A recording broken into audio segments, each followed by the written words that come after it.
Sublime magnificence.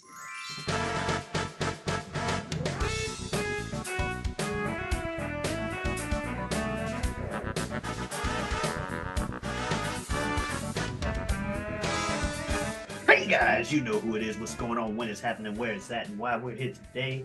How you doing? It is I, the sublimely magnificent Big Ugly himself, Omari Ellis, Feo Grande on YouTube, back with another episode of This Guy Hasn't Seen, and I am joined as usual by my co-host and running mate, one of my best friends in the world, El Director himself, Bill Smith. Yes, Omari, thank you for having me back as always. Love doing this, love doing this thing. This is my favorite thing, sharing this stuff back and forth so we can watch stuff one guy has seen, one guy hasn't, is the base model rule of this show. Sometimes we divert into little tangents that don't necessarily follow that normal rule set, but most of the time, that's the general premise of the show, and we're back at it this week with something I have seen, Omari hasn't. Omar, you ready to get into it? Oh, I am definitely ready to get into it because I believe the movie you brought for us this week is 1984's Beetlejuice. Beetlejuice. Yeah, that's what I said. Yeah, you thought. All right, fine. Yeah. Yeah. Beetlejuice is from 1988. It's got said the third time anyway. Is from 1988. The spirits of a deceased couple are harassed by an unbearable family that has moved into their home and hire a malicious spirit to drive them out. It is directed by Tim Burton. It is written by Michael McDowell, Larry Wilson, and Warren Scarron, and it stars Alec Baldwin, Gina Davis, Michael Keaton, and Winona Ryder, as well as many others, including Catherine O'Hara. Omari, this is one of those. I would say here's where sometimes I'm like, is this a cultural touchstone or am I just a white person? Okay, you're this asking is me. this is just a white people movie. I do not think it's just a white people movie because I can almost guarantee you it was on at some house when I was a little kid. I knew nothing. I knew nothing of the plot. I didn't remember aside from the fact that say his name three times and he appears if you believe in Beetlejuice, that kind of stuff. But I knew that was going on, and I had the imagery. I forgot that it was from this of the foam grass that they're digging into. Okay. I I had that imagery in my head. I forgot it was from Beetlejuice. I didn't know the context. Just thought the whole place took place in that cemetery, that kind of shit. So that's why when you asked if I saw it, I'm like, no, I don't. Aside from you memes, knew the like the Beetlejuice look.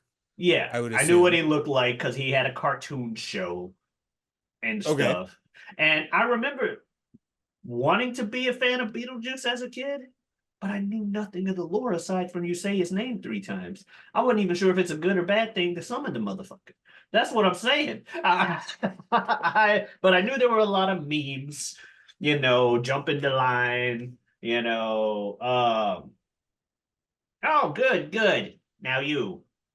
That moment, stuff like that has been used for memes. The mom at the dinner table, just her like nervous looks or whatever, has been used for shit. Outside of that, I didn't know Alec Baldwin was in the film. I had heard Winona Ryder was. That was about it. I missed it. It had been played. I don't think it was just whites. It's probably more white than it is black, if I'm being honest. Was there a black person in this movie? Literally and figuratively, I suppose, at this point. It was more white than it is black. So there is that. I do think it's bigger in the white community, but I don't think it's like a solely white thing. Yeah. But all right, so yeah, getting into it, what were your expectations? Expectations, I kind of hit on it. Because I remember putting the note to make sure I made the reference at the same time. I say his name three times and he appears. All right, so let's just do initial thoughts. First initial reaction. This is where that theme's from. Yeah, yeah. This movie has an iconic, Yeah, that's like with most Tim Burton scores. Yeah, yeah. I'd heard like Nostalgia Critic use that a lot. I've heard that around. My second initial reaction is Alec Baldwin looks weird because I'm used to seeing Alec Baldwin with a like yeah, another decade or two yeah. on This him. is a weird looking Alec Baldwin. He doesn't look like this for very very long. Yeah. But no, the general vibe of the early movie where they're just kind of doing stuff in their little small town home. This couple clearly likes each other. I liked it, it was nice. It was I knew it was a short movie, so I thought it was paced pretty well once things got going. At first I was confused about where it would go because obvious reasons I've already gone Yeah, over. this is just a random couple in a country home. Yeah. Day in the life thing. Yeah, like so. How does Beetlejuice get involved with them? He has the. I saw the replica cemetery, and like I said, I had images in my head from Beetlejuice. So I'm Yeah. like, that okay? That's the replica cemetery. I think he's gonna be small at one point, yelling at somebody. Uh Nailed it. yeah, but he goes to town, has the whole gag with the old dude. How you doing, old man? Well, I tell you what, starts telling the story while he goes in the store. It just comes out, he's still telling it. Classic kind of joke. Love Yeah. that. And then they get killed by a dog. I thought it was crazy when they almost ran over the dog. I didn't think I would note that. I'm not gonna put that in the note that they almost hit the dog. That's just a camera shot. And then that same dog ends up killing him. Um, and I'm like, oh, they die. I was not expecting that. So that was a kind of a standout moment, especially because it ended with the gag. And I say the dog killed him. Yes, they technically died because they killed themselves, swerving to not hit the dog. I'm saying the dog killed them solely because of the dog getting its last shot, standing on the thing, looking them dead in the eye, and jumping off as they fall into the water. That's the Bye. dog. Yeah, that's the dog killing them. Yeah. And then he looks over the ledge again Yeah, and barks at him. Like, yeah, fuck you. Confirms his kill. I did like them come slowly trying to come to terms with the fact that they were dead. Did you know right away? You're that like, they oh, were dead. they're dead now. Yeah. Like as they're walking back to the house, and they're like, did we leave the fire on? Yeah, that right there, the did we leave the fire on and stuff was putting it together for me. Like when I saw them go into water and it time skipped, and they come back and they're like pretty dry, considering they were just in the water. They talked Yeah. about passing out and everything. I figured, okay, so are they dead? Is it the thing? Because again, I'm trying to see what I can piece together of what I know of the series, which wasn't enough. But yeah, I did figure out pretty quickly before I figured out before they did that they were dead. Figured it out. I liked some of the early gags, like the two of them trying to sleep, and it was like a sight gag where he like rolls over and takes the cover off of her, and she's still floating in the air above the bed.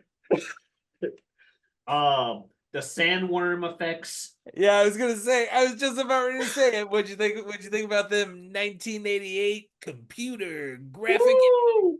They sure were 1988. It was both weird and charming at the same time. Because, as I've stated on other episodes of the show, sometimes when things are a product of their time, it ends up meaning more to me just watching it, just as a viewer. Like, damn, that is such an 80s computer graphic thing. And I can imagine being back then and that being like, holy shit, look what they did that. But I also wasn't sure if they were like somehow mixing practical and computer with some of the things.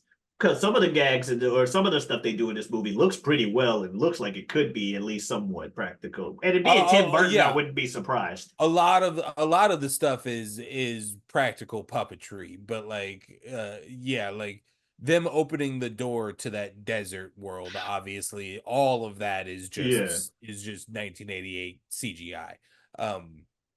But no, a lot of the monsters, a lot of the visual effects are practical makeup effects. Because yes, this is a Tim Burton movie, and he loves playing with that stuff. Or puppetry, like a lot of the Beetlejuice transformed into things are Yeah. practical puppets on set.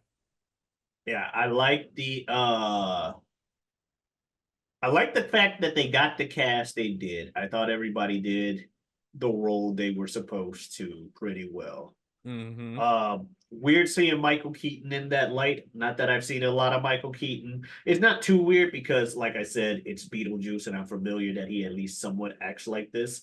But having actually watching the movie with full cognitive thought and Yeah. noticing what he's doing, I'm like, damn. And now that he's in my head as Batman,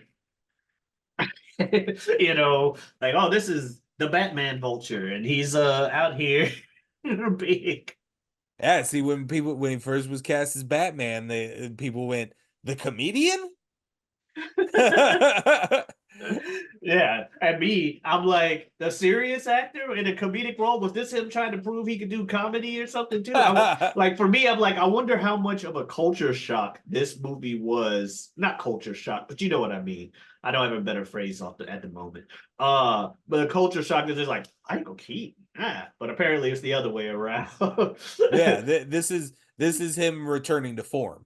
This is him returning to form. Okay, Batman was the culture shock. gotcha. I mean, yeah, just like every Batman who's ever cast ever, and same with every Joker that's ever cast ever. The first instance is, who the fuck, that guy?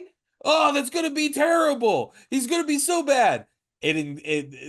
Like nothing was different for Michael Keaton back in his day. That announcement came out and everybody was like, Mr. Mom? Mr. Mom is Batman? Mr. Mom isn't Batman. You're right about that every Batman thing. The only Batman I could see even remotely people being okay with just by first casting is fucking Bale. Just because he's always done somewhat serious acting. Uh-huh. But yeah, George Clooney, what? Val Kilmer, Michael Keaton apparently, Ben Affleck. Ben Affleck, We both Twilight, watched in real Robert time. Pattinson. The Twilight guy?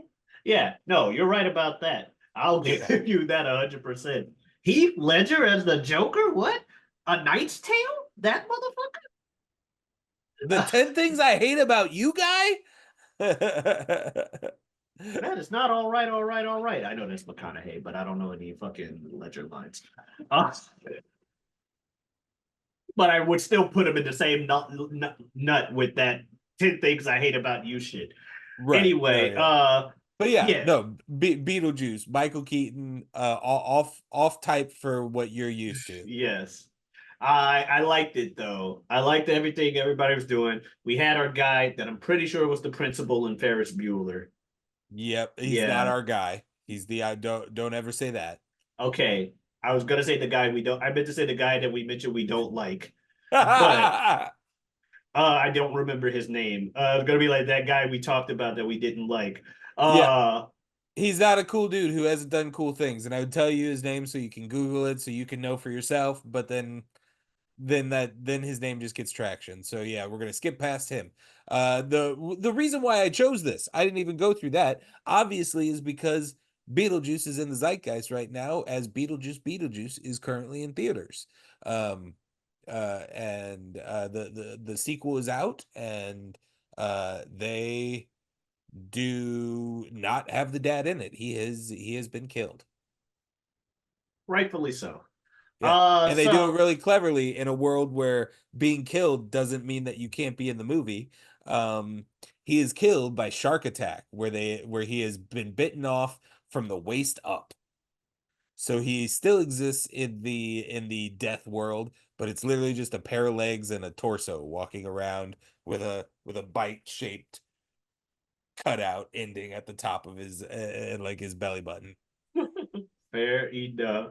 But yeah, some of the stuff I thought it was funny when they were like, because this new family moves in, they're setting up a house, the wife wants to renovate immediately. And she's putting her shitty sculptures throughout the place. I thought it was funny when the crane had the statue and for no reason is just crashing the statue into the Right. Yeah, like that's literally that guy had he's been been doing it on screaming to purpose. stop and put it down for almost 2 minutes now, and you still continue. And not only have you not done it, but you've gotten much closer to the house, and you're now just And it cuts ramming to, it into a window in the yeah, kitchen. and when it cuts to the guy to think, he's unbothered. He's just, Huh? yeah, he definitely did that shit on purpose. Yeah, because these people are awful. I thought it was cool when they did the first draw a door moment, and then they find out, oh shit, this book we've been neglecting the study of and only perusing probably was a lot more important about what we should do in these situations and how to do things. But too many words. I don't feel like reading this. What does this mean? I don't. This is fucking algebra. I don't fucking understand this shit. Only Because they for get to the underworld and everyone's like, "Did you read your book?" We tried. Like, it's just a book. What do you mean you tried? you Just have read it. you're a ghost. You have forever. Conversely, you're a ghost. You have forever. What's the rush? Oh, so, but yeah, they should have read the damn book. That pretty much would have stopped this half this movie from happening. But they want the people to leave. They can't haunt them well. They're trying to haunt. It doesn't work because people living usually don't see the dead. What does that mean? Let's not read further. Uh, but the daughter, Winona Ryder, sees them. She can see them. And she eventually kind of befriends them a bit because she's all into dark shit. She's a goth and she just wants to be dead. She's an edgy tea. Yeah. It doesn't matter. Everything's so terrible anyway. Like We'll I can wear a black relax. funeral veil to dinner. Yeah, exactly. But she loves the fact that she has actual ghosts in her house and everything. Tries to tell her parents, and it turns out that the parents are actually happy about the fact that there's ghosts in the house because now they can try and make money off the fact that they have actual ghosts in their house. Yeah, they're gonna bring all of their rich friends to this country ass house and can't understand why the couple who's only haunting them to get them the fuck out of their house doesn't want to be monetized while you stay here. a good 15 minutes of this movie is just and Lydia's gonna make the ghost do this, and then Lydia's like, I can't do that, and then later, and then Lydia will do this with the ghosts. I don't have any I have no agency over the ghosts. Yeah. I'm literally just here to ask them and wait for them to say no and come back and tell you they said no. Yeah. They don't like us. They're haunting Maybe us we for could all crying out coexist loud. if you just don't destroy the house. Maybe you could go get the ghosts and we could start parading them around like circus freaks. But yeah, and eventually they see a lot of ads for Beetlejuice because he found out they died and he knew they looked stupid, which they ended up being. But he's like, hey, you want to get rid of them? You can do me. And eventually, I think it was it after the daylight come moment. The ayo, daylight come and me wanna go home. That they finally call Beetlejuice because it didn't work. Correct. Yeah. So after they do a whole, they're just not good enough ghosts. Yeah, after they do a whole mass possession, only to have everyone be like, "That's the most fun I've had in years." They're like, "Fuck it, let's get this Beetlejuice guy." That yeah, it's what convinces them to have. That's the event that convinces them to have the whole like we're gonna use this and monetize it. At first they were kind of already thinking that lane, but then it was that moment put it into overdrive of like, no, we can sell this as a premium experience. Yeah, so they're like, fuck it, we'll get this Beetlejuice guy to help us, but talking with him, they're like, oh no, this is a terrible idea. Nah, we don't want to. But already opened Pandora's box. Literally, they dug him out of the ground. Didn't need to. Clearly, they didn't need to dig him out because he was out talking to them with like the commercials and shit, able to make commercials or whatever. Their caretaker later literally just tells them that he decided to live in their graveyard. Yeah. Because he's like, don't say his name. So. And if you ask me, he's been sneaking around in your graveyard lately. So it's not like you needed to dig him out. He has agency to come in and go, apparently. Yeah, he just also can't do certain things without you saying his name. I guess it's in the real world, like and his interactions with the real diorama world doesn't count. Him being tiny in the diorama doesn't count. Yeah, because he still could only really be seen with and interact with people who can interact with ghosts, as opposed to I'm here in the real world actually affecting shit way worse than it should be. So that's fair. He eventually sneaks out anyway and does the fucking beetle snake thing where he's like in the hallway and girl, wife, not the mother, but the wife of Alec Baldwin, Gina Davis. Gina Davis? Gina Davis. Yeah. Gina Davis, her character, real quick, gets the hang of this, say his name and get rid of him or summon him shit real fast. Because they couldn't pronounce his name for like half the movie. She's just like, Beetlejuice. Beetlejuice. But then like every other time, like he starts getting shit going. She just walks in, Beetlejuice. Done. And it's just like, okay, you got the hang of this real quick. Like, nah, fuck you. I may be stupid, but I'm not dumb. So that was cool. It's at that moment that Beetlejuice gets his eyes on Winona Ryder. Yeah. And then that's kind of where the movie starts to exactly. Yeah. It turns. And Ortho, the house decorator dude, gets his hand on the book. Which shout out to him for what he's being asked to do. He does a great.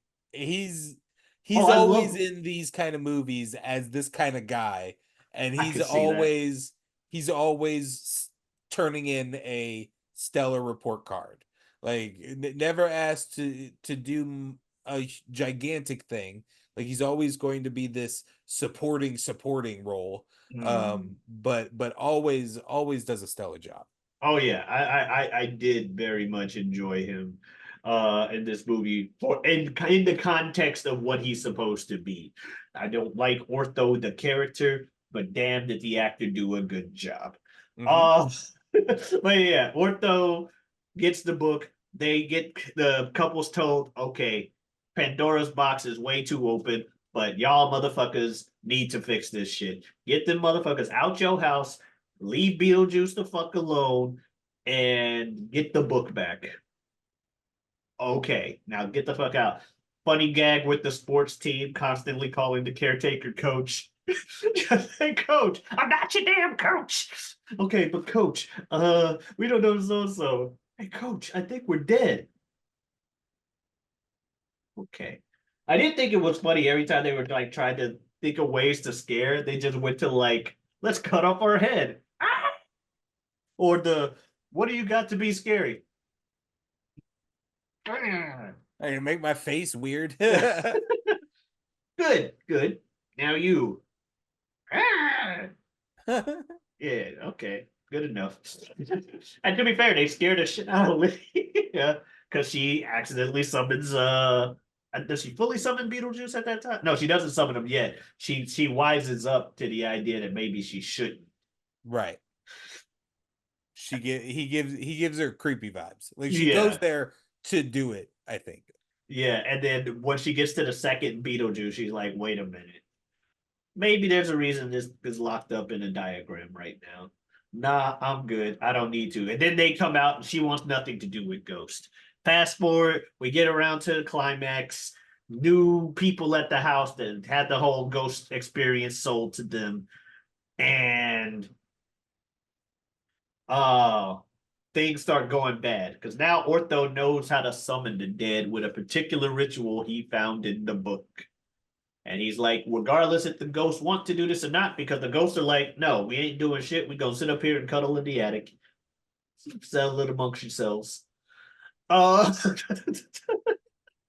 and Ortho's like, fine, we'll summon them to the table. Got their wedding clothes somehow. And they summon the bride first, Gina Davis. Then she starts immediately aging in her afterlife form. So I'm guessing it's a ritual that summons them, but it speeds up their after death because we see a room of souls and everything. And it also starts summoning the dude, and that's when Lydia's like, fine, Beetlejuice, Beetlejuice, Beetlejuice. He gives her the ultimatum of marry me. She's like, whatever, I don't want these ghosts to die. They're good people. And of course, we get the climax. Beetlejuice doing all his shit. I I thought it was fun. A lot of the stuff that was going on in the climax. And then he saves them and he tries to marry her, but they find their way. All the different ways they try to say his name, and he gets rid of them, putting this stuff on what's her name, like, mouth or whatever. She was still almost. She still got two Beetlejuices out. Lydia couldn't get one. Dude got maybe Beetle. She was like, Beetlejuice? No, Zipper. Fuck you, Beetlejuice. God damn it. Yeah, no, I didn't clock it until you pointed it out. But Gina Davis is the most well equipped. Like, she's the best fighter of for the good side in this film, actively throughout it. Yeah, I like that. And I mean, them getting sent to the world and then riding one back, I liked a lot. I think you said it. I think you said it earlier. One of, if not the best quality of this film. It moves fast, and it is it's an hour and a half, and it fucking cooks. And uh, I I don't have it's not a ton of standout. Like, there's a lot of fun stuff that's going on in the underworld. I'd like to mention that, of just Love the like visuals. the world building of like how death and after death works, and like the like clerical side of everything is funny. And yeah, the visuals, although it's very Tim Burton, which I don't always jive with, this one for some reason works for me. I will agree with you on that. I thought it was going to be far grosser. That did scare me because it has a name, Beetlejuice. I think that's the only reason I didn't really watch it, because I figured it would just be a lot of gross out humor. Okay. You know what I mean? Also, I've stated it, not the biggest horror guy. Why am I gonna watch a gross out humor horror movie? I get it. You say his name 3 times. Oh, pop culture. But no, it was a good. Clearly, I like the movie. We've been talking about it. But yeah, visually, we joked about the 80s-ness of the graphics, but visually, I really did like this movie. Acting, I really like what they did in this movie. And like you said, the world building, especially for what it was, a 90-minute thing, you get an idea how the afterlife works. They stick to their rules pretty well that they establish. So I think they did a good job, like with a lot of stuff. And you get jump in the line, work your body in time. Okay, I believe you. Now, to be fair, okay, I believe you. I didn't realize it was from Beetlejuice, but I had heard that song before. I don't know if it's from Beetlejuice or No, just I meant heavily featured. I heard it from Beetlejuice the first time I heard it.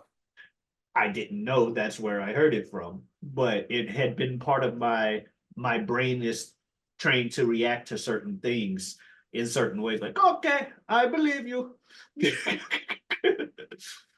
So that was always part of my head. I didn't realize Beetlejuice was that. Kind of like how the Bamboozled reminded me of two things. I'm like, that's where this was from. Okay. Yeah, anything else? I mean, we've kind of hit on it, Yeah, and given our overall thoughts. I also enjoy this movie way more than I don't enjoy this movie. I mean, it's not on my greatest, or it's never one that like shaped me as a person or anything like that, but it may be my favorite Tim Burton directed piece of a I'm not often a huge fan of Tim Burton stuff. Also, update. This was 1998. Batman was, of course, 1989. So even more of a like Michael Yeah. Keaton. Michael Keaton did Mr. Mom and 83, Johnny Dangerously, Gung Ho, Touch and Go, The Squeeze, She's Having a Baby, Beetlejuice, Clean and Sober, all kinds of comedies or very slightly drama, but it's Let's more of like rom-com stuff. I'm a working man drama Yeah. kind of things. And then 1989, right before Batman dropped, he did The Dream Team, which is a hilarious ensemble comedy about a group of insane asylum inmates just getting loose on the streets of New York one day. That's a great movie that we might cover here once. Um, but yeah, that's a hilarious comedy. And then he was Batman. So yeah, just wanted to Yeah. run through that real quick. That's cool, though. Beetlejuice. Beetlejuice there 3 times. We No, I enjoyed it. So yeah, that was Beetlejuice. Go watch Beetlejuice 2. Should be fun. The first one It's was. Beetlejuice, and I hear it's terrible. Oh, but Yeah. it may be fun. My wife Uh, kind of expressed that if it wasn't for Catherine O'Hara, she might have walked out. Not gonna lie, before I watched Beetlejuice 1, I kind of assumed it'd be terrible. It's been like 30 years. But These sequels never work. Point to me one that where they were like, yeah, let's bring up a franchise that was last alive 20 years ago and do a sequel now. Even one that was like 10 years ago. Show me one that's like 6 years later and worked. I don't think it's ever going to happen. I no, could be wrong. Tell me in the comments. how was Avatar 2? So, I haven't seen it. I didn't see Avatar 1, so. I haven't either. Oh, fair. So there you go. If you do want to see some of our other stuff, you can go ahead and check that out on the channel. We got new episodes every Tuesday. We also have a show on Saturdays called You Don't Watch Sports. 2 guys, 3 topics, help you sprinkle a little information into your casual sports conversation and be your guiding light through the sea that is sports talk. We also have a show on Mondays, occasionally called Mock to Draft, draft some random things together. That's fair enough going on over there. Just a random thing like that. Also, Wednesdays, I got a show with a good friend of mine, good friend of the show, Super Jazz. We talk about, call Whatever We Want podcast. We do just that, talk about whatever we want. I also have a Twitter and Twitch at Giotavi. That's Giotavi. Come on in, stop on by. And I do believe this week, Bill's got something to say. What you gonna say over there? Super Jizz. More like Super Jizz. Well, all right. Thank you guys so much for watching, and you have a good one. Adios. This.